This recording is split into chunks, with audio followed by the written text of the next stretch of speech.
जो भी तैयारी कर रहे हैं आईएएस के एग्जाम की, तो एक रियलिटी चेक होना बहुत ज़रूरी है कि किस तरह का आपको काम करना होगा। वी फैंटसाइज अबाउट के बिकमिंग एन आईएएस ऑफिसर, कि गाड़ी बंगला मकान एंड कुछ काम नहीं करना, बड़े साहब हो जाना। So there is nothing like बड़े साहब होना, बिकॉज इतने सारे roles and responsibilities and different committees होंगी, डिफरेंट इंस्पेक्शंस होंगी, आप उसके चेयरपर्सन होंगे, वीआईपी प्रोटोकॉल, अगेन डिजास्टर, ये सारी चीज़ें आपके हाथ में नहीं है। So you can not plan कि मतलब हम एकदम बिल्कुल चश्मा वश्मा लगा के स्टाइल से उतर रहे हैं, ऑफिस 12-1 बजे जा रहे हैं। हमें लोगों के लिए ही काम करना है। सुबह आपको 8-9 बजे भी ऑफिस जाना पड़ सकता है, इट्स अ बिजी डे। आपको कोर्ट लगानी है, आपको डिजास्टर मैनेजमेंट करना है, इलेक्शंस करना है, बहुत सारा काम है।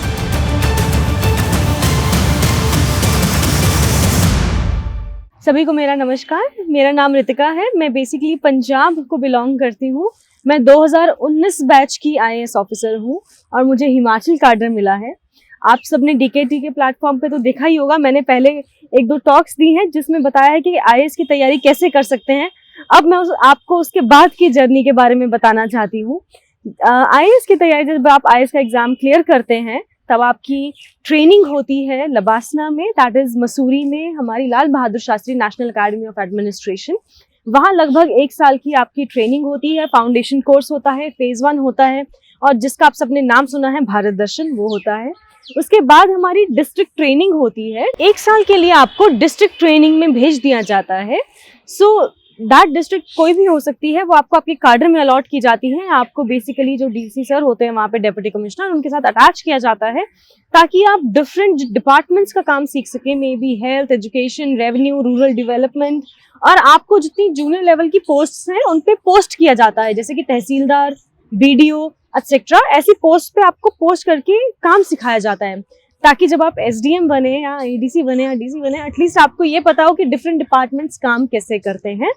सो now coming to the first posting. उसके बाद जैसे डिस्ट्रिक्ट ट्रेनिंग खत्म होने के बाद आपका फेज 2 होता है लबासना में, और असिस्टेंट सेक्रेटरीशिप ट्रेनिंग होती है जो कि सेंटर गवर्नमेंट में होती है, यूनियन गवर्नमेंट में, दिल्ली में। सो आप यूनियन मिनिस्ट्री के साथ अटैच कर दिए जाते हो 2-3 महीने के लिए।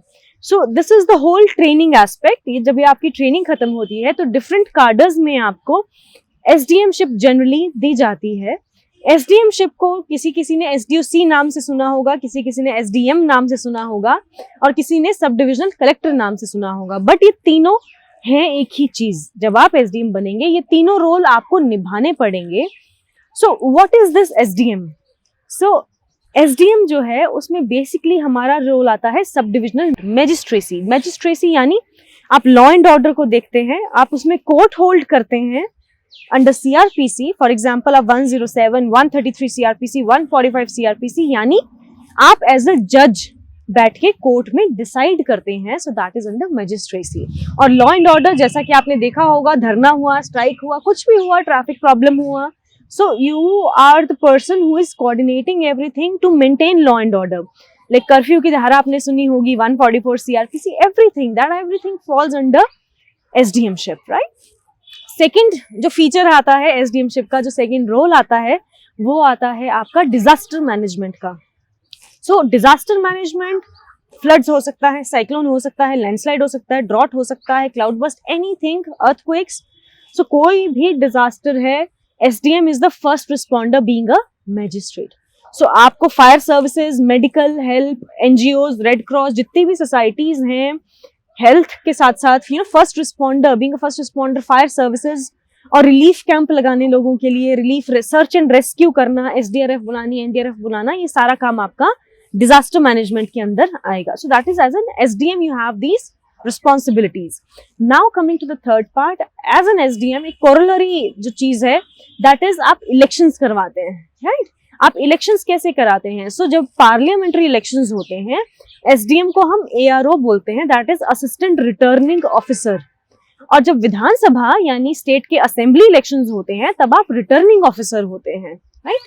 सो इलेक्शंस का सारा काम, नॉमिनेशन भरने से लेके उसकी स्क्रूटिनी करना, विड्रॉल होना, final list of candidates publish करना, ईवीएम्स को रेडी करना, रैंडमाइज करना, उसमें प्रॉपर मॉक पोल्स करवाने, आपने स्टाफ की ट्रेनिंग करवानी है, पोलिंग बूथ्स को सेटअप करवाना है, पोल डे के अरेंजमेंट्स करने हैं, मॉडल कोड ऑफ कंडक्ट जो है उसको आपने फॉलो करवाना है, एक्सपेंडिचर मॉनिटरिंग करनी है, ऑल दैट पेड न्यूज या कैश फॉर वोट्स एटसेट्रा, ये जो मैल प्रैक्टिसेस हैं उनको आपने नजर रखनी है, एंड फिर फाइनली काउंटिंग करा के रिजल्ट डिक्लेयर करना है, राइट। सो ये सारा इलेक्शंस का काम एज अ ARO या फिर RO आप करते हैं थ्रू दी मैजिस्ट्रेसी फंक्शन, राइट। ये तो हुआ SDM, राइट। अब हम बात करते हैं सब डिविजनल कलेक्टर की। कलेक्टर यानी क्या? कलेक्टर यानी आप लैंड को, रेवेन्यू सिस्टम को, आप एक तरह से कस्टोडियन है, हेड है। अगर आपने देखा होगा अपने घर के भी आपका रिकॉर्ड होता है एक घर का, प्लॉट का, जमाबंदी जिसको हम बोल देते हैं, रिकॉर्ड ऑफ राइट्स बोलते हैं, या जब आप ट्रांसफर ऑफ लैंड करते हैं, सेल करते हैं, विल होती है या परचेज होता है एटसेट्रा, या लीज होती है, जितना भी ये कस्टोडियन का काम है, और गवर्नमेंट लैंड का इंक्रोचमेंट हटाने का आपने देखा होगा SDM का काफी काम होता है, but that is under sub divisional collector. तो वो कलेक्टर की पावर यूज करते हुए ये सारा काम करते हैं। उसमें भी कोर्ट लगाते हैं, जैसा कि पार्टीशन, अगर आपने देखा होगा गांव में काफी जॉइंट प्रॉपर्टी होती है, जॉइंट लैंड होता है, लोगों का काफी झगड़ा होता है परिवारों का कि मेरी ये जमीन है, मेरी वो जमीन है। सो ये जितना भी पार्टीशन की अपील्स होती हैं या म्यूटेशन की होती हैं, जैसे ट्रांसफर ऑफ लैंड, अगर आपने लैंड को ट्रांसफर करना है, it could be again that is known as mutation of land, या बाउंड्रीज, जो सीमा बंदी होती है, बाउंड्रीज का बहुत झगड़ा होता है अगर आप देखेंगे गाँव या इनफैक्ट शहरों में भी। सो जब लैंड रहेगा तो ये तीनों चीजें इशू रहेंगी ही। तो इन तीनों चीजों के जो इश्यूज हैं उसकी अपील जो है वो SDM एज अ कलेक्टर आती है आपके पास, sub divisional collector. So collector में रेवेन्यू लैंड फंक्शन आएगा, इंक्रोचमेंट हटाने का एटसेट्रा एटसेट्रा, ये सारे काम एज अ कलेक्टर आपको डिसाइड करने होंगे। Now coming to the part of SDO civil. So SDO civil मतलब सब डिविजनल ऑफिसर सिविल। सो आपने मजिस्ट्रेसी कर ली, आपने कलेक्टर का काम कर लिया। Now the point is officer civil. Officer civil में आप डेवलपमेंट के काम करते हैं। डेवलपमेंट के कार्य यानी आप हेल्थ को देखेंगे, आप एजुकेशन के बारे में कार्य करेंगे, वुमेन एम्पावरमेंट, सोशल जस्टिस के बारे में काम करेंगे, इन्वायरमेंट के बारे में काम करेंगे। सो इस तरह के जितने भी आप इनिशिएटिव्स लेंगे, मॉनिटरिंग करेंगे, वो सारा SDO सिविल के नाम पे जो है वो आप कार्यरत होंगे। सो एक ही SDM को इतने सारे जो हैं वो कार्यभार संभालने पड़ते हैं। So that is the challenge of the job के and VIP protocol of course वो भी SDM के अंडर ही आएगा। सो उनकी safety and security which is of prime importance, वो भी आपका इसी रोल के अंडर आएगा। इसी तरह से मिसलेनियस बहुत सारे रोल्स रहेंगे आपके डिफरेंट एक्ट्स में। जैसे माइनिंग एक्ट में छापा मारते हैं हम, माइनिंग जो है इलीगल माइनिंग, उस पर छापा मारेंगे, उसको कन्फिस्केट करते हैं मटेरियल को, है ना। इस तरह से ट्रैफिक के चलान होते हैं। तो मिसलेनियस एक्टिविटीज बहुत होंगी, बट ये जो है मेजर हमारा ये 3 तरह का काम होता है as an SDM।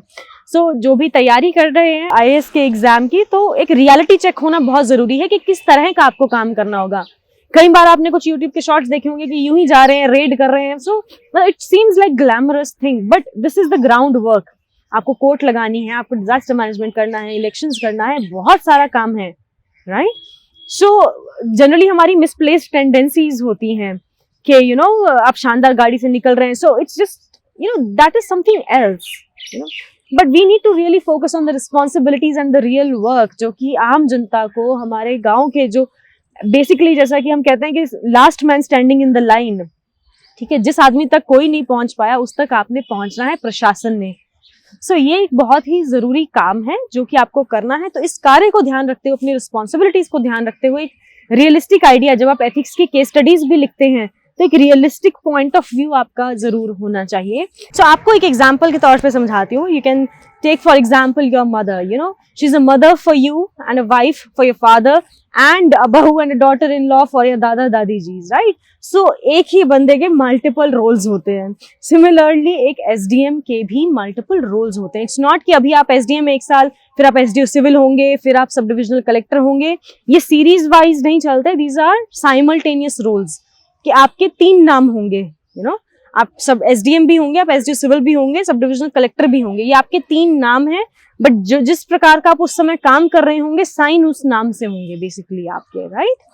At time एक ही आदमी रहेंगे and different roles, right. And coming to the perks, so of course to facilitate all the work, government gives you government vehicle and generally along with the driver and your the whole staff is there. Different branches होती हैं आपके काम करने के लिए।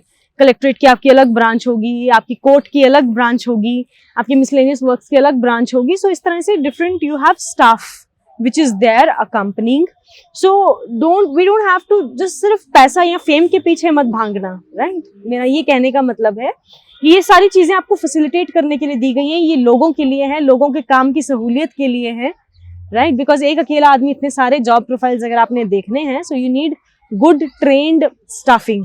सो now coming to my example कि मैं रही थी SDM मंडी. मंडी अगर आपने सुना होगा कुल्लू मनाली से पहले आता है ये जिला. सो कुल्लू मनाली का मेन जो गढ़ आता है Mandi, so that is so I had been SDM there for 2 years approximately. ये हर स्टेट से वेरी करता है, कोई 1 साल SDM रहेगा, कोई 2 साल रहेगा, कोई 2.5 साल रहेगा. That depends upon state policy as far as promotion is concerned. So I had been SDM for approximately 1.25 साल या 2 साल के आसपास मैं SDM रही, और काफी अच्छा एक एक्सपीरियंस रहा मुझे. पार्लियामेंट्री बाई इलेक्शन था और विधानसभा का इलेक्शन था. डिजास्टर मैनेजमेंट का एक्सपीरियंस वो रहा था कि लैंडस्लाइड्स वगैरह अनफॉर्चुनेटली काफी होती थी उस एरिया में, थोड़ा वल्नरेबल एरिया है. एंड छोटे से इनिशिएटिव्स मैं आपसे शेयर करना चाहती हूँ, बिकॉज कुछ लोग बोलते हैं कि मैम सिस्टम में आके हम सिस्टम जैसे ही हो जाते हैं, हम कुछ नया नहीं कर पाते. सो छोटे छोटे इनिशिएटिव्स लिए थे. सिस्टम का रूटीन वर्क तो करना ही है, अगर हम रूटीन नहीं करेंगे तो ये सिस्टम खड़ा हो जाएगा, तो फिर लोगों के काम कैसे होंगे. बट रूटीन वर्क के साथ साथ कुछ नए इनिशिएटिव्स आप जरूर लीजिएगा. छोटे छोटे इनिशिएटिव्स मैंने वुमेन एम्पावरमेंट को प्रमोट करने के लिए एक वुमेन एम्पावरमेंट समिट करवाई थी मंडी में. 2-3 दिन चली वो. Women from different walks of life, जो विमेन जजेस थी उस एरिया में, लॉयर्स थे, press media, sports person, business person, women. SP ma'am was an IPS officer. There was a female IPS officer there serving as SP Mandi. तो मैंने ma'am को बुलाया. I was there. So बच्चों को एक exposure देने के लिए कि you can do lot of jobs, right? So women empowerment summit कराया. एक मैंने मिस मंडी कॉन्टेस्ट करवाया था. So that was a beauty pageant in Mandi which was done for the first time. और एक मैंने fashion show cum traditional Mandi festival बोल सकते हैं उसको, छोटी काशी महोत्सव. मंडी को छोटी काशी के नाम से पहचाना जाता है. तो मैंने ट्रेडिशनल फूड आइटम्स, आपको पता है कि इस समय मिलेट्स जो हैं जैसे ज्वार, बाजरा, रागी, इन सबको हम भूलते जा रहे हैं, हम एकदम फास्ट फूड पे आ चुके हैं. तो हमारी जो पुरानी डिशेस थी, पुरानी पेंटिंग का स्टाइल था, पुरानी ड्रेसेस थी, तो जितना भी ट्रेडिशनल टच देने के लिए एक मैंने ट्रेडिशनल फेस्टिवल करवाया था जिसका नाम था छोटी काशी महोत्सव. सो आपको कल्चर की प्रमोशन पे ध्यान देना होगा, वुमेन की एम्पावरमेंट पे ध्यान देना है, सोशल जस्टिस पे ध्यान देना है. सो इस तरह से आप छोटे इनिशिएटिव्स ले सकते हैं. एक मैंने छोटा सा एक और इनिशिएटिव लिया था कि जिन लोगों ने भूमि दान की थी अलग अलग पंचायत में, स्कूल के लिए की होगी, प्राइमरी स्कूल, मिडिल स्कूल या हेल्थ सेंटर, सब सेंटर के लिए की, उनको हमने अपने जिले हेडक्वार्टर में बुला के सम्मानित किया था. तो एक तरह से एक भूदान एक कैंपेन स्टार्ट हुआ क्योंकि उनको सम्मान मिला. They felt really good. हमने काफी अप्रिशिएट किया उसको, और उस मुहिम से इंस्पायर होके काफी लोगों ने और भी भूमि दान की फॉर पंचायत घर हुए, पब्लिक शौचालय हुए, या फिर पब्लिक जो हमारे हेल्थ सेंटर्स हुए. तो लोगों ने काफी बढ़ चढ़कर उसमें जो है वो हिस्सा लिया था इंस्पायर होके. So that is a positive movement which you can start. और स्टाफ के लिए बहुत इंपॉर्टेंट होता है government staff. As you may seen, कई बार हमें भी ऐसा लगता था कि गवर्नमेंट स्टाफ जो है वो लेथार्जिक हो जाता है, you know, because they are getting fix salary. There is no performance based incentive नहीं है कि वो आज 10 फाइलें निकाल रहे हैं तो उनको इतना अमाउंट मिलेगा, अगर वो 15 उन्होंने फाइलें निकाली हैं तो उससे ज्यादा अमाउंट मिलेगा. So there is no performance based incentive. So it's very difficult कि आप लोगों को मोटिवेट कर पाएं. सो लोगों को मोटिवेट करने के लिए आपको थोड़ा पर्सनल रिलेशंस डेवलप करने चाहिए.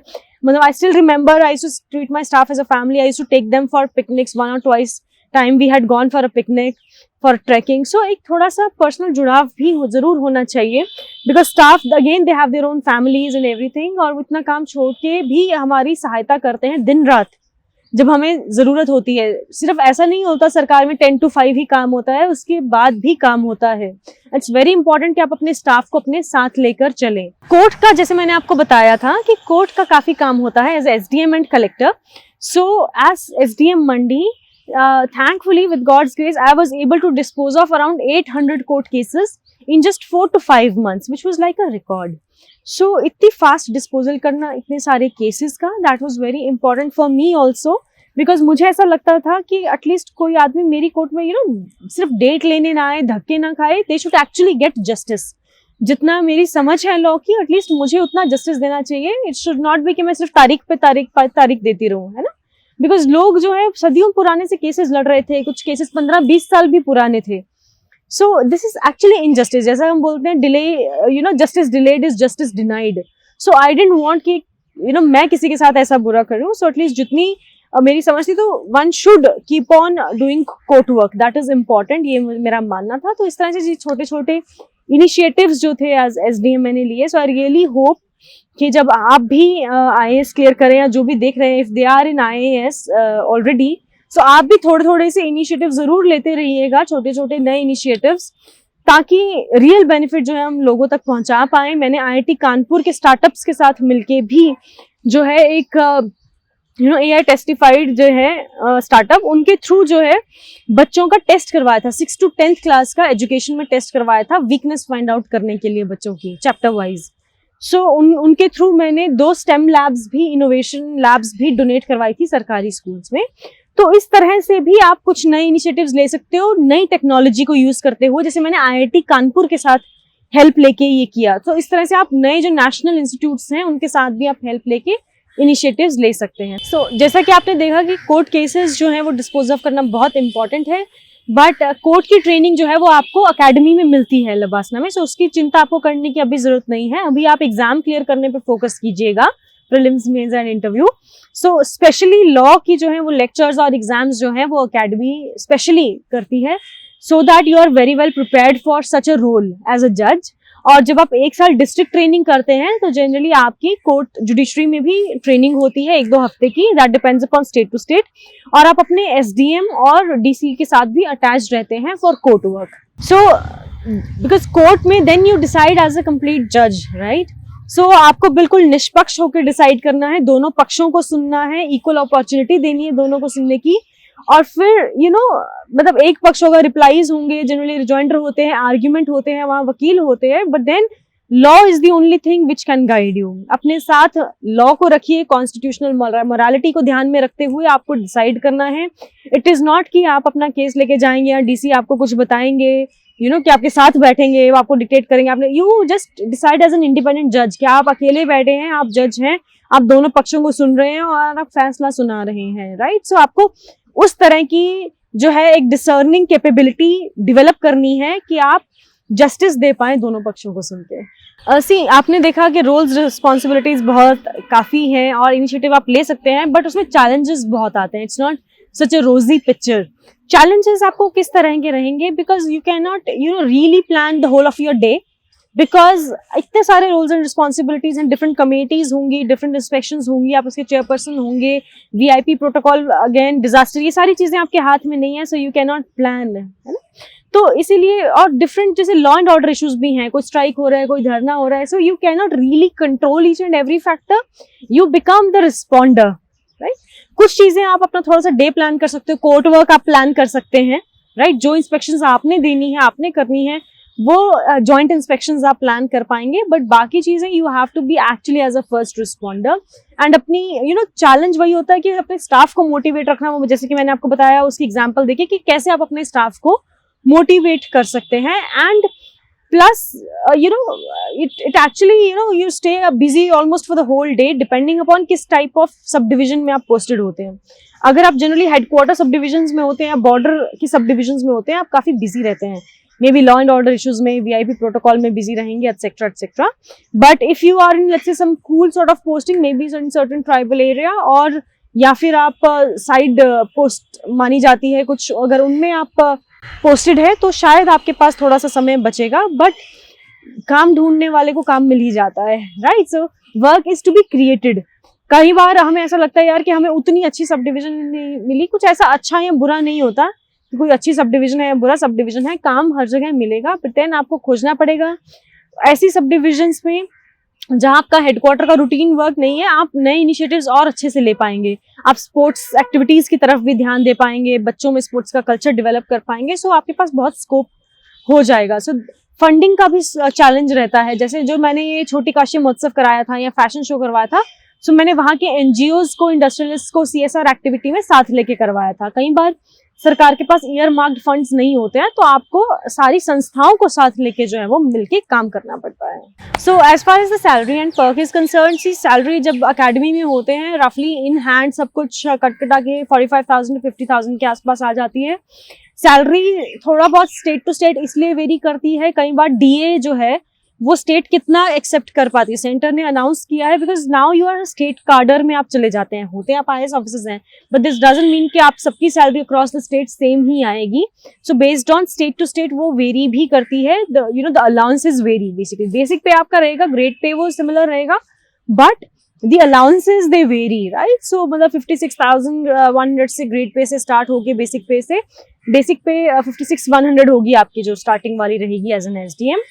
तो धीरे धीरे इंक्रीमेंट लगता जाता है हर साल एंड आप पे ग्रेड में अप स्केल में मूव होते हैं। And as far as residence is concern, residence vary करता है again state to state, because hilly states में नेचुरली एरिया कम होगा तो आपको छोटा रेजिडेंस मिलेगा, एंड प्लेन एरिया होता है generally if you see Punjab Haryana, so you have a bigger scale of housing residential complex. And similarly, number of vehicles will also vary. Generally, you have one attached vehicle to the SDM, right? And you have one driver, right? And maybe a PSO also. That also depends upon state to state. A PSO is a personal security officer. वो states की law and order situation पे depend करता है. For example, in Himachal, we don't have a PSO as an SDM. But in certain other states, for example, Punjab, Haryana, you do have, and in fact, Uttar Pradesh, etc., Telangana also, you do have a PSO. So ये state to state जो है situations very करती हैं, but roles वो तो similar ही रहेंगे। सो एक आजकल आपने ये भी ट्रेंड देखा होगा, वी फैंटसाइज अबाउट के बिकमिंग एन IAS ऑफिसर, कि गाड़ी बंगला मकान एंड कुछ काम नहीं करना, बड़े साहब हो जाना।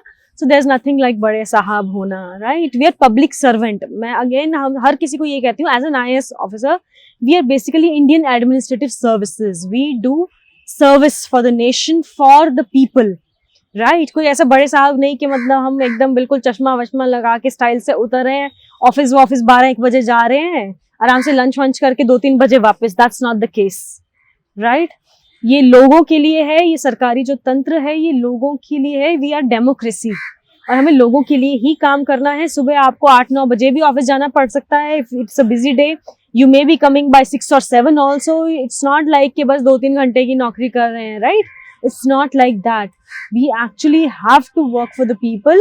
10 to 5 or 10 to 6 generally is the normal duration of the official duration of the timing of the work. But usse aage piche you actually have to extend the timings. You might even have to work for Sundays. In fact, जो gazetted holidays होते हैं उसमें तो हमें ज़्यादा बल्कि काम करना इसलिए होता है because we have to organize certain functions. We have to celebrate those days. Right, so it's not कि you should see कि भाई Independence Day and you just chilling and I'm just sitting at home. You actually, it's a big day for the country. We have to organize the whole event, right? So we should not be thinking कि बहुत सारी सरकारी में हमें छुट्टियां मिलेंगी, we'll be just chilling out. It's not like that. So we have to work. You have to see as a sense of responsibility, not just as authority. सिर्फ authority से काम नहीं होगा, आपको एक सेंस ऑफ रिस्पॉन्सिबिलिटी समझनी पड़ेगी for becoming an IAS officer.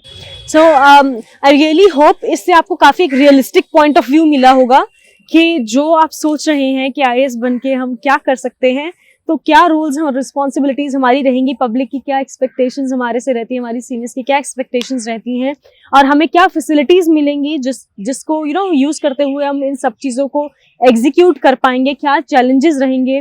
और जैसा कि कुछ इनिशिएटिव्स मैंने लिए, सो आई रियली होप सो शायद उनमें से आपको कुछ आइडिया मिलेगा in realistic for exams also and as a serving IAS officer also. Thank you so much.